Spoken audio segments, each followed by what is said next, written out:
रउआ लोग के एगो दुख भरल कहानी सुनावतानी। रउआ लोग बाहर कमाए खातिर जानी, बहुत दुख से 2 रुपया कमाइल जाला। ऐसे में कुछ भइल है अपना ट्रेन हादसा के बाद उड़ीसा में। लड़का मौत के मुंह में बा और घूम के का कहता रउआ लोग सुनी।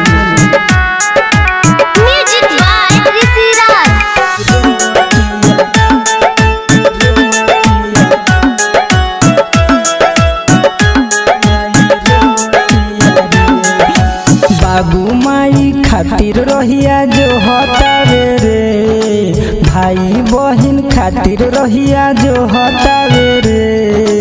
बाबू माई खातिर रहिया जो हतावे रे, भाई बहिन खातिर रहिया जो हतावे रे।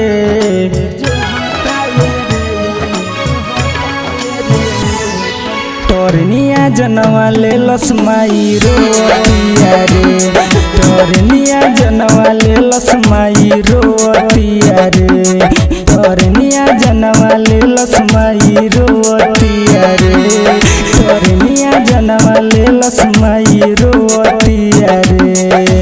FS recording studio Muzaffarpur.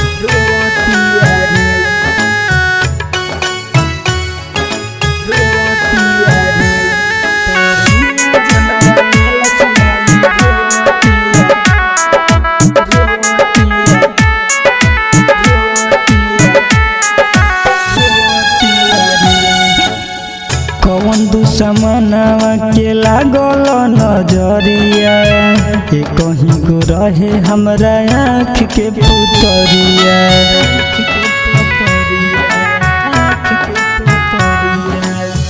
कौन दुश्मनवा के लागल नजरिया, कहीं को रहे हमरा आँख के पुतरिया। मेहरी कजरा के लोरावा से धोतिया रे, मेहरी कजरा के लोरावा से धोतिया रे। तोरनिया जनवा ले लसमाई रोतिया रे, तोरनिया जनवा ले लसमाई रोतिया रे, तोरनिया जनवा ले लसमाई रोतिया रे, तोरनिया जनवा ले लसमाई रोतिया रे।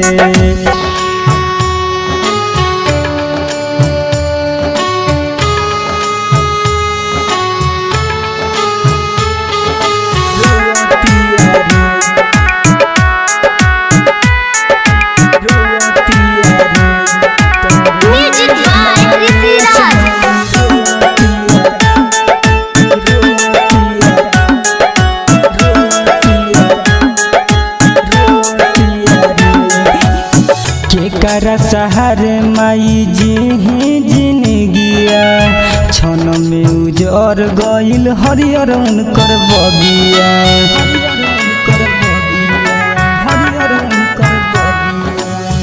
केकरा सहारे माई अब जिनगिया, क्षण में उजर गइल हरियर उनकर बगिया।